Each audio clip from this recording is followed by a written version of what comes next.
សាទរខួប1ឆ្នាំនៃការដាក់បញ្ចូលក្រមាក្នុងបញ្ជីតំណាងបេតិកភណ្ឌវប្បធម៌អរូបីនៃមនុស្សជាតិរបស់អង្គការ UNESCO 4 ធ្នូ 2024 4 ធ្នូ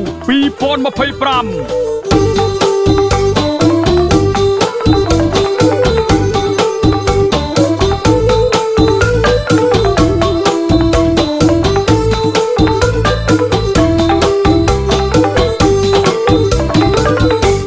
កិច្ចការពារបេតិកភណ្ឌវប្បធម៌ជាភារកិច្ចរបស់កូនខ្មែរគ្រប់រូប